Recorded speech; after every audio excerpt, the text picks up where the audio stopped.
정신과 의사 중에 그 최강록 씨라고 있는데, 이분이 최근에 그 신문 기고란에 그 정신병 중에 한 가지인 도벽에 관한 그런 글을 쓴 적이 있습니다.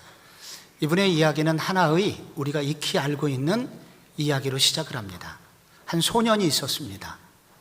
근데 초등학교 때 친구의 학용품을 집에 하나 가져왔는데 엄마가 그것이 출처가 어디인지 묻지 않으셨답니다. 그래서 그래도 되나 보다. 그래서 옷가게에서 한 번은 또 옷을 돈 내지 않고 가져왔는데 엄마가 그 옷이 어디서 났느냐 묻지 않으시고 참 쓸만한 옷을 입었네 그러면서 칭찬을 해주었다고 합니다.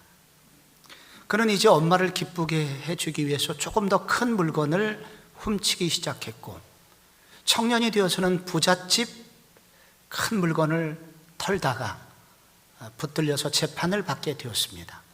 그런데 재판정에서 보통 죄인들은 이렇게 잘못했다고 뉘우치는 모습이 있는데 이 사람은 조금도 뉘우침의 기색이 없고 뻔뻔했다고 합니다.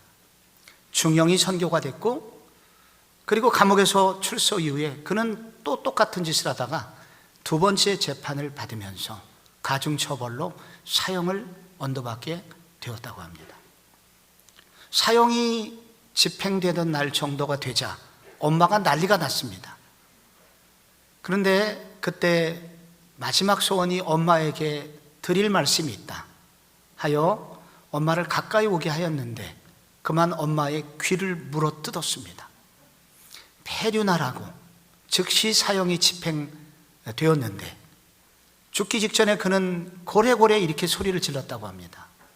엄마, 왜 내가 그때 초등학교 때 친구 연필을 훔쳐왔을 때 왜 그게 잘못이었다고 얘기를 해주지 않았어요?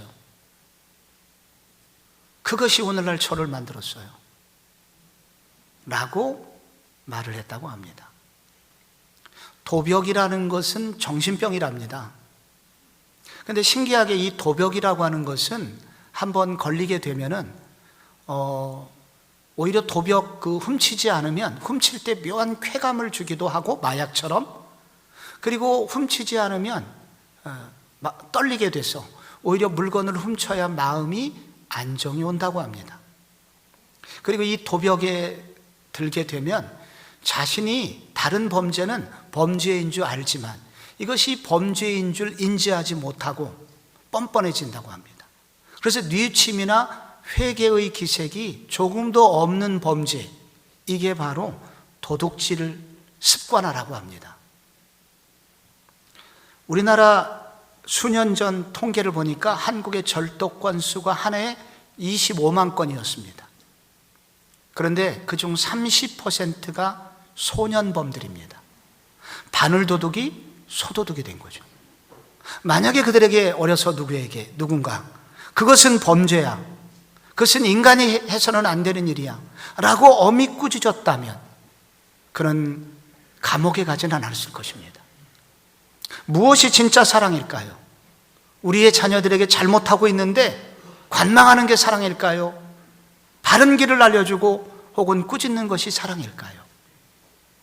하나님은 이스라엘 백성들을 출애굽시키신 이후에 시내산 앞에 세우셨습니다. 그리고 그 시내산에서 자그마치 그 바쁜 광야길에서 1년간 머물게 하셨습니다. 그리고 하나님께서 그들과 언약을 맺으시고 그 언약의 선물로 십계명을 주셨습니다. 십계명은 무엇입니까? 구원받은 성도는 이렇게 살아야 한다. 구원받은 성도는 이렇게 살아야 바른 길이다. 이렇게 살 때 진짜 행복이 온다 라고 알려주는 것입니다. 그래서 이 십계명은 사랑의 계명입니다. 그러나 아무리 사랑의 계명이라고 해도 8번째 비슷한 말씀을 듣고 계신 여러분, 얼마나 어렵습니까? 저도 8번 내리 이와 같은 시간을 갖는 것은 결코 쉬운 일이 아닙니다. 그런데 8분 응선이 넘었습니다. 조금만 참아주시면서 이 말씀 앞에 귀 기울여 주시기를 바랍니다. 오늘은 8계명입니다. 도둑질하지 말라. 도둑질하지 말라. 이 도둑질하다는 단어가 히브리어로 가나브 이렇게 씁니다. 다른 사람의 것을 동의 없이 가져가는 것, 이게 도둑질입니다. 그러나 믿는 사람들의 대부분은 도둑질하지 않지요. 세상 사람도 하지 않지만 믿는 저희들은 더더욱 하지 않을 것입니다. 그런데 왜 이 계명이 여기 있는 것일까요? 왜 이런 계명을 주신 것일까요? 실제는 그렇지 못하기 때문입니다. 왜냐하면 이 단어는 단지 남의 집 물건만 훔치는 것이 아니라 그 나머지 것, 많은 것들을 가져가는 것까지를 포함하고 있기 때문입니다. 그래서 이 성경에서 도둑질하지 말라는 이 대상은 물건만이 아니라 우선 가장 많이 쓰인 대상이 있습니다. 첫째, 사람입니다. 사람 도둑질이 있어요. 신명기 24장 7절에 보면은 사람이 자기 형제 곧 이스라엘 자손 중 한 사람을 유인하여, 이게 가나부, 종으로 삼거나 판 것이 발견되면 그 유인한 자를 죽일지니 이같이 하여 너희 중에서 악을 제할지니라. 요셉의 형들이 요셉을 애굽의 노예로 팔았지요. 그래서 노예가 되었습니다. 인신매매입니다. 이게 도둑질이라는 겁니다. 80년대 우리나라 멀쩡한 처녀들, 여학생들, 그리고 유부녀들 갑자기 봉고차에 납치가 돼가지고 집창촌에 팔려 넘겨졌습니다. 이런 나쁜 도둑질이 많은 가정에게 눈물을 주었죠. 1600년대 유럽에서는 소년들을 유괴해다가 다리를 잘라버렸습니다. 그리고 그들에게 구걸을 시킴으로써 긍휼의 눈으로 사람들이 돈을 내도록 그렇게 앵벌이를 시킨 악한 일도 있었습니다. 소말리아 해적들이 우리나라 무역 상성들을 납치한 것, 그 다음에 탈레반들이 우리나라 샘물교회 봉사단들 납치해서 거액의 돈을 요구한 것, 성경은 이 모든 인신매매에 관련된 것을 도둑질이라고 합니다. 사람 도둑질을 넘어서 또 성경이 강조하는 것은 사람의 마음을 훔쳐가는 것도 같은 단어, 이것도 도둑질이라고 말합니다. 사무엘하 15장 6절에 보면 이스라엘 무리 중에 왕께 재판을 청하러 오는 자마다 압살롬의 행함이 이와 같아서 이스라엘 사람의 마음을 압살롬이 훔치니라. 압살롬은 정직하지 않은 방법으로 여론을 움직였습니다. 그래서 결국은 다윗을 대적하였지요. 이것을 일컬어서 사람의 마음 도둑질, 같은 도둑질에 해당합니다. 오늘날 가스라이팅 하는 사람들, 교묘하게 사람의 심리를 조종해서 나의 이득을 취하고자 하는 일들은 다 도둑질에 해당합니다. 선거 때 공약 남발하고 지키지 않는 것, 과대 광고를 해서 좋은 물건이라고 다른 사람 마음 빼앗아서 현혹시켜서 이득을 취하는 것, 이런 것들은 전부 다 도둑질이라고 성경이 말합니다. 사람의 마음을 넘어서 성경은 또 하나 재산을 빼앗는 교묘한 행동들, 남들이 잘 눈치채지 못하는 사이에 다른 사람의 재물을 훔쳐가는 행동들을 도둑질이라고 말합니다. 저울을 속이는 것, 신명기 25장에 보면 너는 내 주머니에 두 종류의 저울추, 큰 것과 작은 것 넣지 말아라. 오늘날 이런 도둑질은 광범위하게 우리나라에도 번져 있습니다. 중국산, 동남아산 싼 값에 수입을 해다가 국산으로 둔갑시켜서 파는 모든 행위들, 이게 교묘한 도둑질이라는 것입니다. 불법 복제물을 판매하는 것, 불법 다운로드를 받는 것, 남의 직접 재산권을 몰래 가져가는 것, 가져다 쓰는 것, 이것도 성경은 도둑질이라고 말합니다.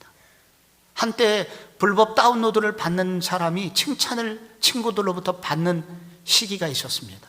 야, 너 정말 재주가 좋다. 그래서 불법으로 다운로드 받아가지고 영화도 보고 프로그램도 마음대로 가져가는 일들이 있었습니다. 성경은 이것이 엄한 범죄 행위라고 가르치고 있습니다. 그리고 고용인이 주인의 돈이나 시간을 떼먹는 것도 도둑질이라고 성경은 말합니다. 회사의 공적인 물건을 몰래 가져가는 것, 복사용지나 볼펜이나 이런 것들을 몰래 가져다가 자기 자녀에게 주는 것, 이것이 성경은 도둑질이라고 말합니다. 한 직업 연구소의 조사에 따르면 고용인 한 사람은 매주 4시간 15분의 시간 도둑질을 한다고 합니다. 일하는 척하면서 컴퓨터 게임을 하거나 주식을 하는 등 몰래 자기 시간을 사장 눈을 피해서 하는 모든 시간 도둑질, 이것도 성경은 도둑질이라고 말합니다. 성경은 또한 한 걸음 더 나가서 고금리를 받는 사람도 도둑이라고 말하고 있습니다. 성경은 원칙적으로는 돈을 빌려주고 이자를 받지 말라고 가르치고 있습니다. 왜 그랬냐면은 고대 사회에서는 닭은 알을 낳지만 돈을 낳지 못하기 때문입니다. 그러나 이게 산업사회가 되면서 이제 돈을 투자를 해서 돈을 버는 사회가 되었을 때는 좀 달라졌습니다. 그래서 신학자 칼빈은 이 부분을 이렇게 설명을 했습니다. 투자를 해서 이윤을 남기려는 목적으로 돈을 빌려줄 때 이자를 받는 것은 허용해야 된다. 그러나 이런 경우에도 이윤보다 낮은 비율의 이자를 받아야 된다. 그리고 또한 가난해서 생활비를 충당할 목적으로 돈을 빌리는 그런 사람들에게는 이자를 받지 마라 라고, 이것이 바로 성경의 기본 정신이라고 말했습니다. 나머지는 도둑질이다 라고 성경은 가르쳤습니다. 또한 불안당들, 땀 흘려 일하지 않으면서 이득을 취하는 그런 행동들도 성경은 도둑질이라고 말합니다. 대표적인 것이 부동산 투기입니다. 투자를 나쁘다고 하는 게 아니라 투기와 투자는 다릅니다. 투기적 목적으로 부동산을 많이 보유해서 다른 사람으로 하여금, 가난한 사람으로 하여금 살 집을 없게 만드는 것, 이게 도둑질이다. 대학생들 컨닝하는 것, 땀 흘려 일하지 않고 자기가 좋은 점수를 받고 그래서 노력하여 수고한 사람을, 순위를 뒤처지게 만드는 것, 이거 도둑질이라고 성경은 가르칩니다. 또한 하나님의 것을 도둑질하는 것도 있습니다. 말라기서 3장 8절에 보면 사람이 어찌 하나님의 것을 도둑질하겠느냐, 그러나 나의 것을 도둑질하고도 말하기를 우리가 어떻게 주의 것을 도둑질하였나이까 하는도다. 이는 곧 11조와 봉헌물이라. 성경에서 나오는 유일한 의무 헌금이 있는데 그것이 바로 11조입니다. 11조란 이 모든 것을 하나님이 주셨는데 그 주신 모든 물질은 주님으로부터 왔음을 인정합니다라는 표시로 내가 농사지어서 첫 번째 나온 예물을 하나님 앞에 올려드리는 것입니다. 그래서 하나님께 모든 것이 하나님이 주인이라는 것을 인정하는 것이 11조입니다. 이것을 드리지 않는 것을 성경은 도둑질이라고 설명을 하고 있습니다. 성경은 또한 이것을 넘어서 남의 나라 것을, 나라가 나라 사이에서 남의 나라, 약한 나라의 것을 뺏어서 자기 것인 양 쓰는 모든 것을 도둑질이라고 합니다. 그래서 약한 나라들의 것을 약탈해서 물건을 가져가거나 보물들을 가져다가 자기 박물관에 혹은 자기 집에 상자에 넣어놓는 것, 이 모든 것을 성경은 도둑질이라고 말하고 있습니다. 구약 성경은 이렇게 도둑질을 했을 때 처벌을 매우 엄하게 내리라고 또한 설명을 하고 있습니다. 먼저 물건 절도범은 배상법에 따라서 배상을 하도록 가르쳤습니다. 예를 들자면 짐승을 훔쳤다.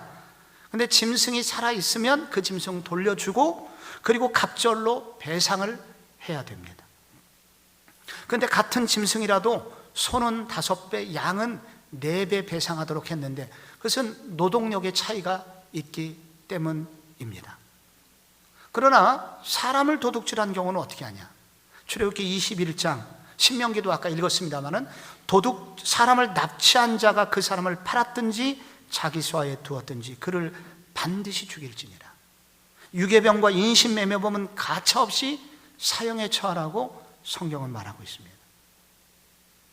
함무라비 법전에 보면은 도둑질한 자를 사형에 처하라고, 절도범도 그렇게 엄하게 다스렸고, 코란에 보면 절도범은 손을 자르라고 말하고 있습니다.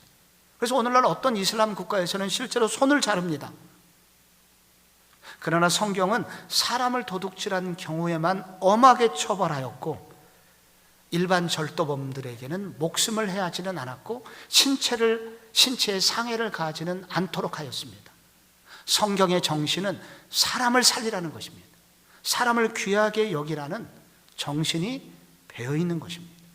그러나 이 모두 다 이런 8계명을 어긴 자들을 내버려 두지 말아라. 반드시 엄격하게 처벌하라고 말하고 있습니다. 우리는 어떻게 이 도둑질하지 않는 삶을 살 수 있을까요? 어떻게 8계명을 온전히 지킬 수 있을까요? 우리는 이 지금 나열된 이야기를 들으면서 나도 모르는 사이에 도둑질에 참여한 적이 있을 수 있다는 것을 느끼게 됩니다. 우리는 어떻게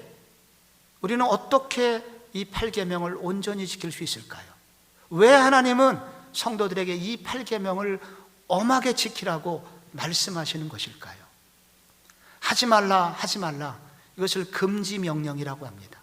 그런데 하지 말라 하면 하지 않는 것이 아니라 인간은 어쩔 수 없이 하든지 역으로 더하게 될 가능성이 있습니다. 인간의 패역한 마음이기 때문입니다. 그래서 이 하지 말라는 계명을 온전히 지키려면 이 정신을 바로 이해하고 긍정적인 일을 하고 선한 일을 할 때 진짜 하지 않을 수가 있습니다. 이 부분에 대해서 성경은 몇 가지 우리에게 지혜를 주고 있습니다. 이 8계명을 온전히 지키려면 어떻게 해야 되냐? 먼저 돈의 힘을 약화시키고 하나님의 통치는 넓어지도록 해야 한다는 것입니다. 성경에 왜 이렇게 도둑질의 대상이 많고 도둑질하지 말라는 규정이 많냐면 그만큼 돈의 힘이 막강하기 때문입니다. 성경은 이 막강한 돈의 통치와 돈의 횡포에서 벗어날 수 있는 사람이 없다고 말합니다. 그래서 어떻게 돈의 힘을 약화시키고 하나님의 통치는 넓어지게 할 것인가? 이것이 우리의 관심이 되어야 한다는 것입니다. 성경은 돈을 신이라고 말하고 있습니다.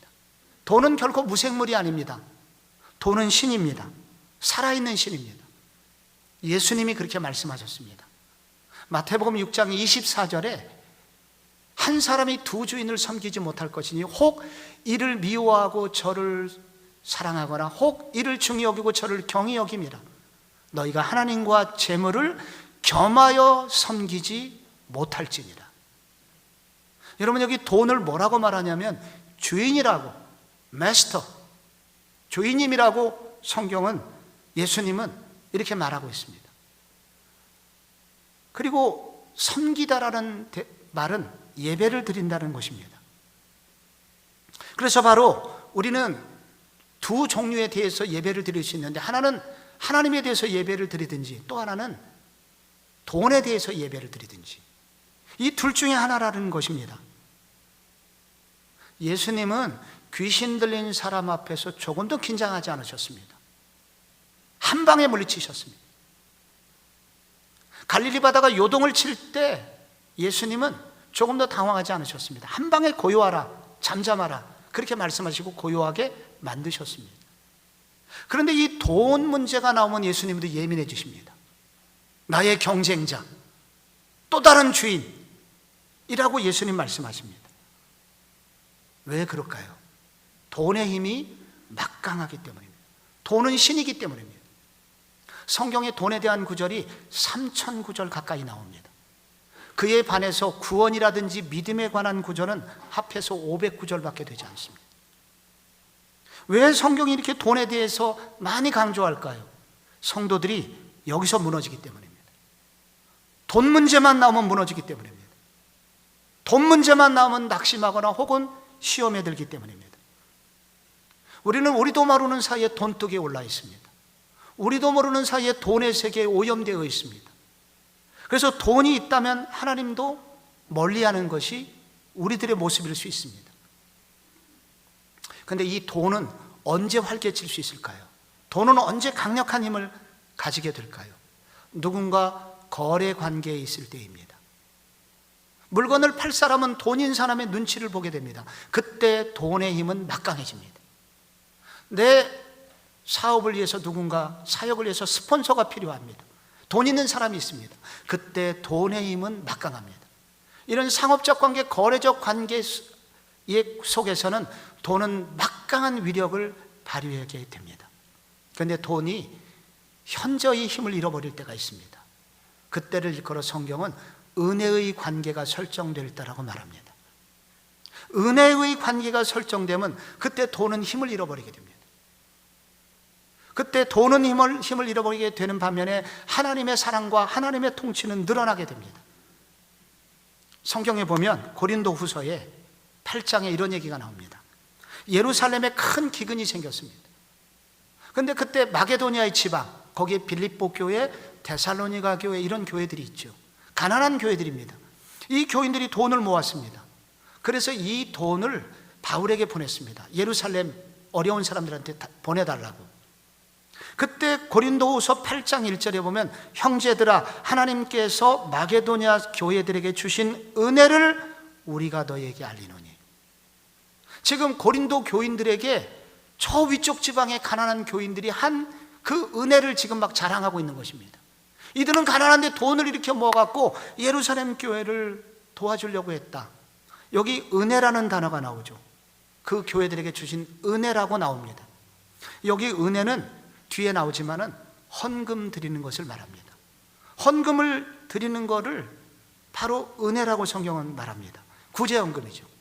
구제헌금은 거래 관계를 벗어나는 것입니다.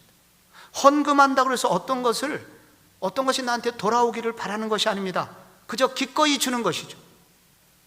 이런 은혜의 관계에 있을 때 돈의 힘은 약해지고 하나님의 통치는 늘어나게 됩니다. 지난 금요일 날 캠퍼스 연합 예배를 드렸고 설교자 김혜권 교수님 이야기 중에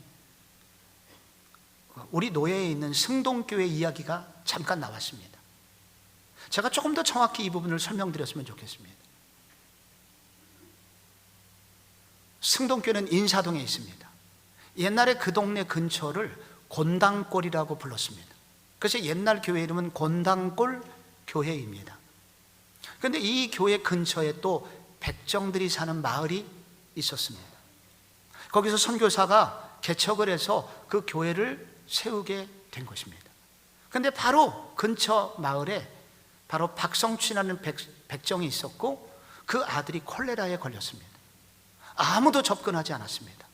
백정의 아들은 죽어가고 있었을 때 이 사무엘 무어라고 하는 선교사님이 그 집을 신방하였습니다. 열이 펄펄 오르고 죽어가고 있었습니다. 그는 친구인 동료 선교사인 에비슨이라는 의료 선교사를 불렀습니다. 그 선교사는 고종의 몸을 만지는, 고종을 돌보는 의사 중에 하나였습니다. 어가가 바로 백정의 마을에 왔습니다. 그리고 그 집에 들어가서 아이를 고쳐주었습니다. 그래서 박성춘 씨는 그날 예수를 믿게 됐고 이후에 최초의 그리스도인 인권운동가가 됩니다. 그리고 그 아들은 의사가 되죠.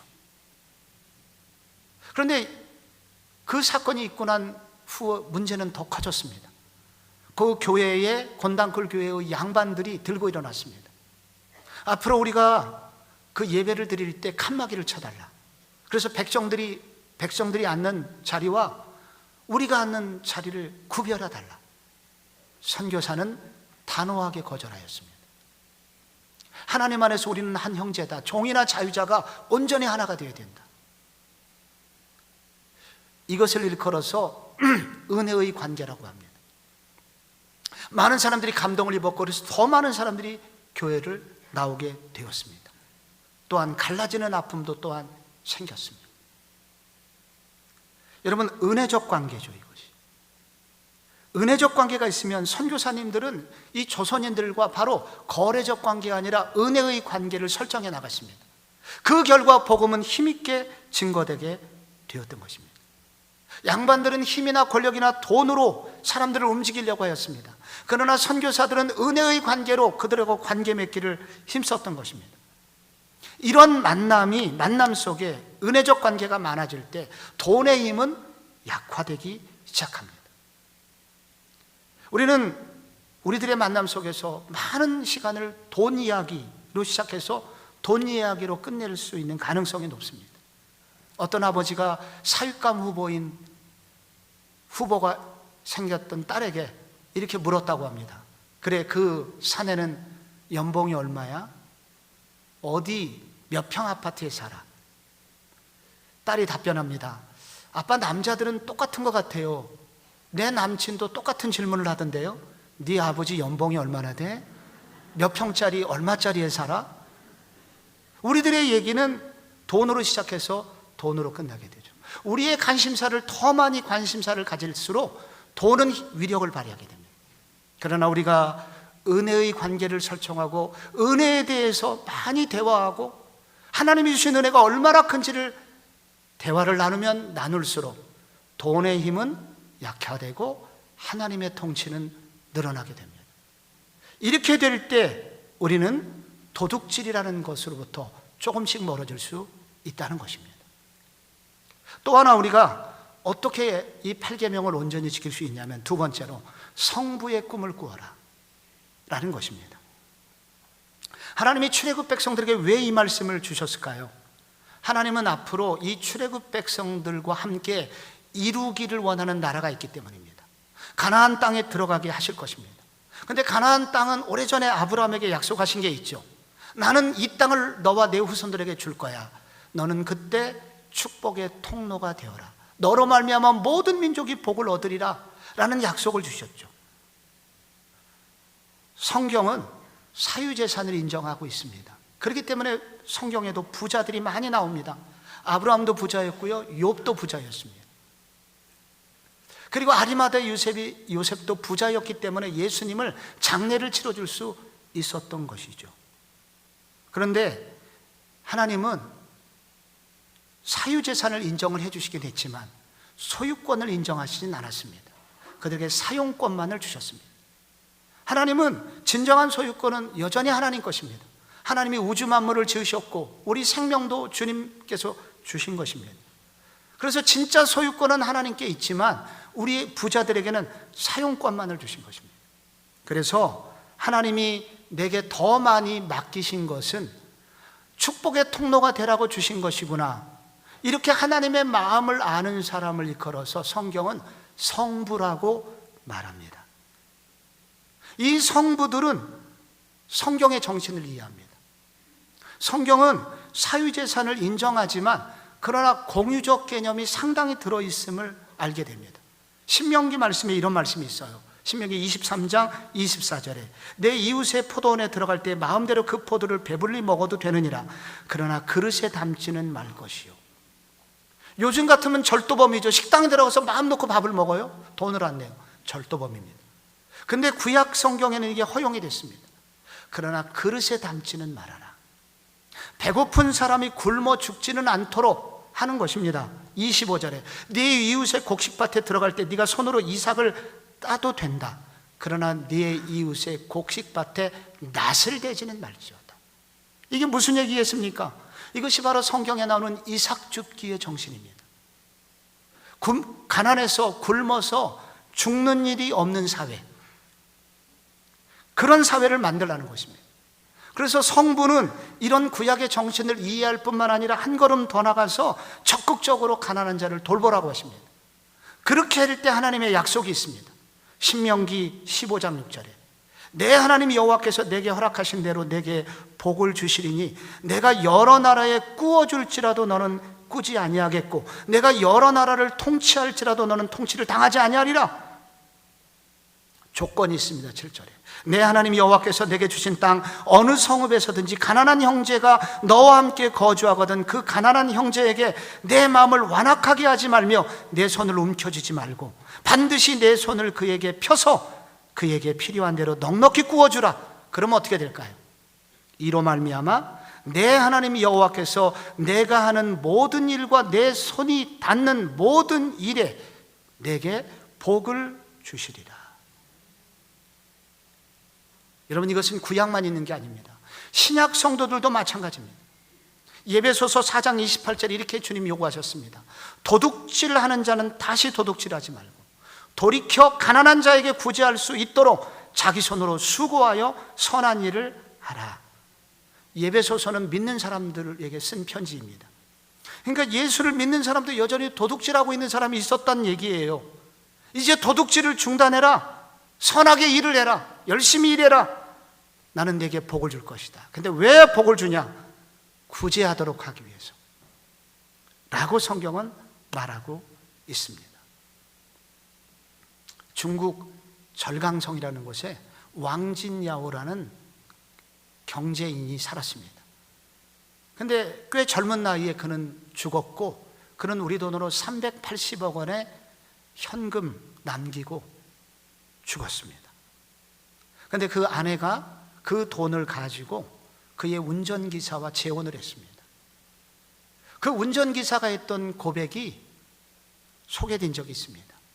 예전에 나는 왕 사장님을 위해서 내가 일하는 줄 알았는데 알고 보니 왕 사장님이 나를 위하여 일하신 것이었습니다. 너무 고맙습니다 라고 말했습니다. 여러분, 미국의 호화주택, LA라든지 워싱턴 근교의 호화주택, 많은 호화주택의 대부분은 멕시코 식모들과 그의 친구들이 수영장과 바베큐장을 사용한다고 합니다. 부자들은 시간이 없어가지고 돈 벌러 다니느라고 그거를 구경도 못하는 사이에 식모들이 그것을 다 쓰고 있다는 거예요. 사실 우리가 돈을 버는 목적이 분명하지 않을 때 돈은 우리를 허무하게 만들고 돈은 우리를 병들게 만듭니다. 그래서 성부들, 기독교인 성부들은 이 6가지 항목을 강조합니다. 소유욕으로 재물을 모으지 말아라. 인정받으려고 돈 벌지 마라. 돈 버는 재미로 돈 벌지 마라. 자식에게 물려주려고 돈 벌지 마라. 자신을 안전하게 하려고 돈 벌지 마라. 대신 하나님의 영광을 위하여 돈을 벌라.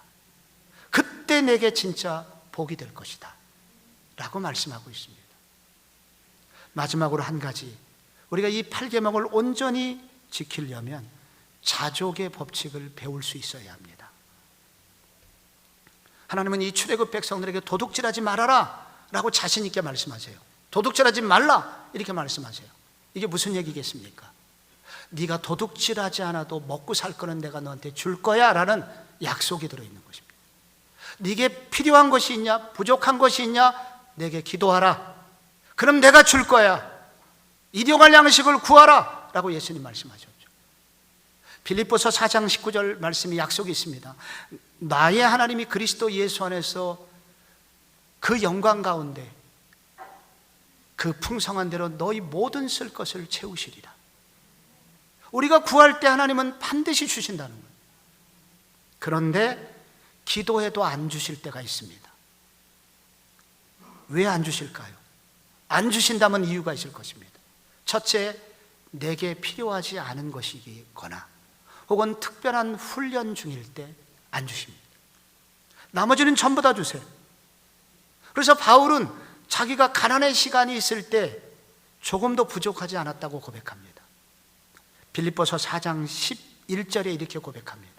내가 궁핍함으로 말하는 것이 아니니라. 어떠한 형편에든지 나는 자족하기를 배웠느니 나는 비천에 처할 줄도 알고 풍부에 처할 줄도 알아. 모든 일 곧 배부름과 배고픔과 풍부와 궁핍에도 처할 줄 아는 일체의 비결을 배웠노라.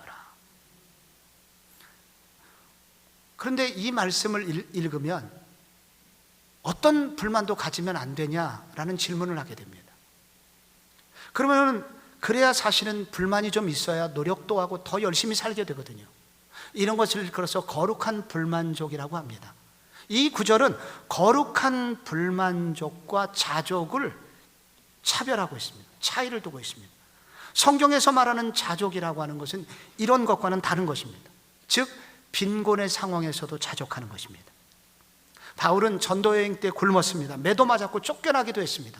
근데 나중에 알고 보니까 이 모든 일들을 통해서 하나님은 당신의 일을 행하셨고 더 많은 사람들을 구원시켜 주셨습니다. 그래서 여기서 일체의 비결, 자족이라고 하는 것은 빈곤의 상황에서도 이 모든 것을 알고 계시고 여전히 이 일을 통해서 일하고 계신 하나님이 계심으로 너는 만족해라. 너는 거기서 기쁨을 찾으라 라는 빈궁의 상황에서도 자족하라는 뜻입니다. 또 하나는 풍부의 상황에서도 자족하라는 것입니다. 너무 당연하지 않습니까? 돈이 많은데 자족하지요? 그렇지 않습니다. 풍부한 경우에 부자는 더 탐욕이 생겨서 더 많이 벌고자 하는 욕심이 생깁니다. 그런데 바로 그때도 주신 것에 감사할 수 있는 마음, 그것이 바로 자족이라는 자세로부터 나온다고 합니다. 김동윤 장로님께서 쓰신 가정경제 회복 이야기에 보면은 여기 민집사님 이야기가 나옵니다. 민집사님은 39살 될 때, 즉 결혼 11년째 돼서야 비로소 아파트를 마련했습니다. 그런데 그날 남편이 출근을 하다가 갑자기 쓰러졌습니다. 그래서 남편이 이제 병원에 누워 있어야 됐고, 그동안 건강보험에 관련된 이런 보험을 들어놓은 것이 아무것도 없었습니다. 한없이 눈물이 나왔습니다. 병원비, 의료비, 생활비, 교육비 계속 들어가야 됐지만은 갑자기 끊어진 수입 때문에 이분은 쩔쩔매고 날마다 울었습니다. 그동안 교회를 다니긴 했지만 정말 교회를 다닌 것은 아니었으나 이런 어려움이 닥치자 그는 비로소 교회를 와서 기도라는 것을 하게 되었습니다. 기도하다 보니, 울다 보니 어떤 때는 3시간, 4시간까지 기도를 하게 되었습니다. 그리고 그렇게 기도하고 울고 나니까 마음이 시원해지는 느낌이 들더랍니다. 그래서 그런 시원한 느낌을 가지고 집에 오니 딸들이 안심하면서 학교를 가기 시작했습니다. 어느 날 기도를 하다 보니까 이런 생각이 들더래요. 아니, 하나님이 나의 눈물을 보시고 아실 텐데 때가 되면 하나님이 나를 채워주시지 않겠는가? 내가 그럼 걱정할 필요가 뭐가 있지? 라는 생각과 함께 마음에 평안이 찾아오더랍니다. 그리고 성경을 읽다 보니 열왕기하 4장에 엘리사를 찾아온 과부 이야기가 나오고, 엘리사가 물었죠. 내게 남은 것이 무엇이냐? 기름 한 병밖에 없나이다. 나한테 남은 게 무엇이지? 나는 건강하구나. 그럼 내가 할 일은 무엇인가? 학원 강사를 시작했고, 그러던 중에 자녀들은 잘 성장했고 1년 만에 남편은 일어나게 되어서 그 가정은 온전히 회복되게 되었다는 이야기입니다. 이 책에서 저자는 이 이야기를 마치면서 만약에 워런 버핏이나 빌 게이츠가 여러분의 후원자로 나선다면 여기 걱정할 사람이 누가 있겠습니까? 그런데 빌 게이츠와 워런 버핏을 만드신 하나님이 우리의 후원자가 되신다고 성경은 말합니다. 그런데 왜 걱정하십니까? 왜 염려하십니까? 그 걱정과 근심하는 시간에 기도하십시오. 필요하면 하나님이 채워주실 것입니다.